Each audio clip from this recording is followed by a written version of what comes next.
Answer, because I thought everyone's, there's always like a race for the cure and fight for the cure, and that's what we're trying to find. So what do you mean we can cure it?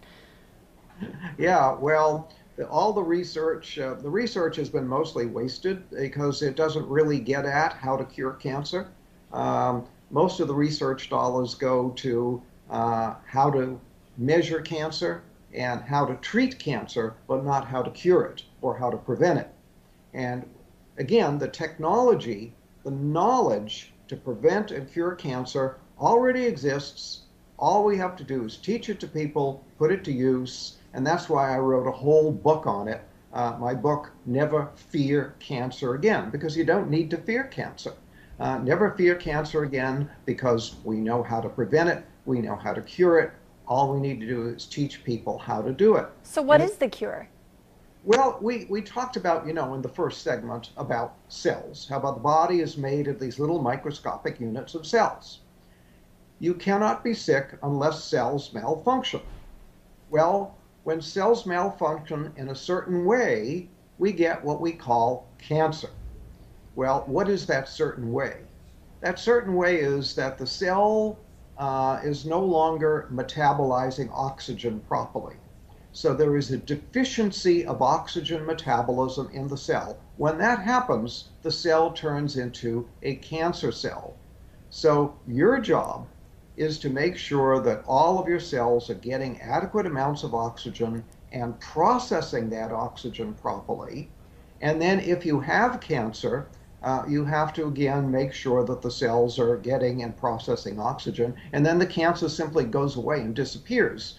I mean, we have people who read my books with stage 4 cancer, people who are sent home to die. They're told by their doctor, there's nothing more we can do for you. Go home, call hospice, die.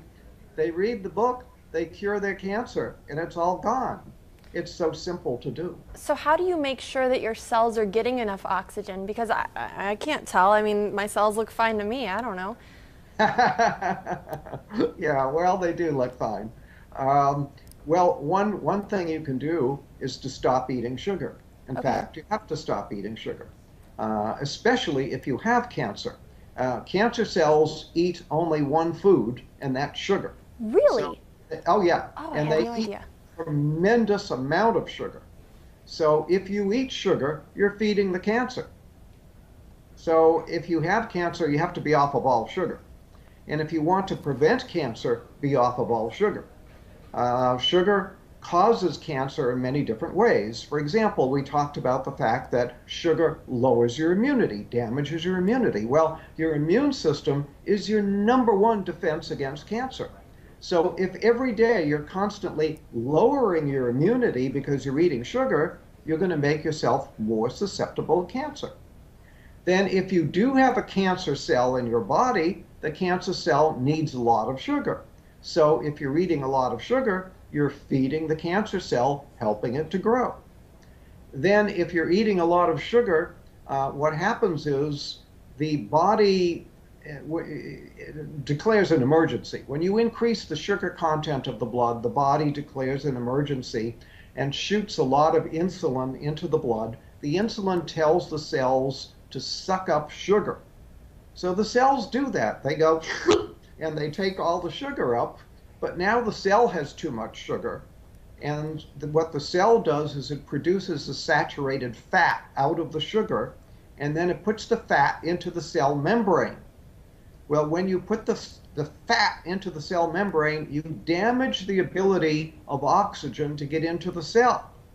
So when you eat sugar, you damage your cell membranes, you lower the amount of oxygen that can get into the cell, and now you may be creating cancer because you're creating an oxygen deficiency in the cell. Now we want to reiterate too, doctor, what you mentioned in our first segment, which is that natural sugar is better, right? If you go for fruits, is that still okay to be eating fruit? Because we've all heard fruit is so healthy.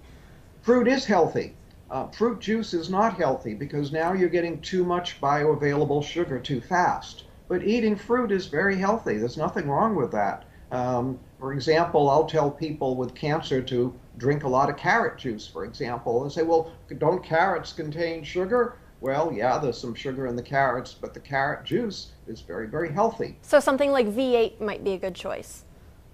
No, not a good No? choice because you're basically dealing with a lot of vegetables that are probably are very moldy and very old and just not healthy. So you're taking a lot of unhealthy stuff and making an unhealthy drink out of it. Wow. I thought V8 was the healthiest drink you could go to. Now, we only have a couple minutes left, but we want to talk about your other book, which is actually dealing entirely with weight loss. And this is something else you say, that people can lose weight for good and not do it through dieting, right? Absolutely. You shouldn't diet. Dieting is very bad for you, especially yo-yo dieting. Lowers your immunity and can actually damage your heart, do a lot of problems.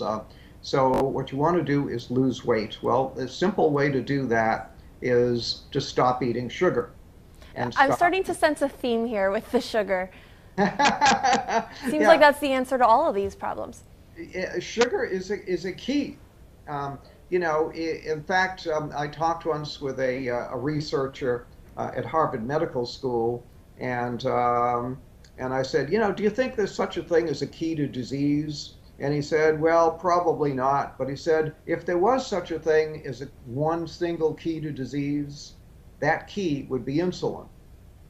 And when you eat sugar, you make your insulin go up. When your insulin goes up, you throw your body into chaos. All your hormones are in chaos. Everything's in chaos. So sugar is very key. And not eating sugar is very key to making yourself healthy. And when you eat sugar, you make your insulin go up. Well, when you make your insulin go up, what happens is that gives a signal to the cells to not get rid of any fat. In fact, it tells cells to store fat. So when insulin goes up, cells will store fat. So as long as you keep your insulin high, the cells will store fat. So you can't lose weight that way. The only way to lose weight is to stop telling the cells to store fat, because the body manages this. The body manages everything. It manages your blood pressure, manages your temperature, manages your blood sugar. The body manages everything. It manages the amount of fat in your body as well.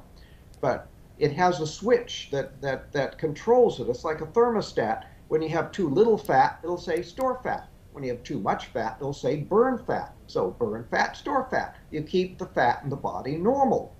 When you eat sugar, you make the insulin go up. The insulin turns on a switch that says store fat. Gotcha. And as long as that switch is in the on position, I have people that come to me and they say, I eat like a bird and I'm still gaining weight. But they're eating the wrong things, maybe. That's right. That switch that says store fat is still on. So even though they're not eating many calories, they're still storing fat. Gotcha. I wish we could sit here and talk about this all day. Unfortunately, we are out of time. But if you're interested in any of these books, just check out the website. The title of the main book that we're talking about is Never Be Sick Again. And give us the website real quick, Doctor. It's beyondhealth.com. Beyondhealth.com. And we'll have that for you again.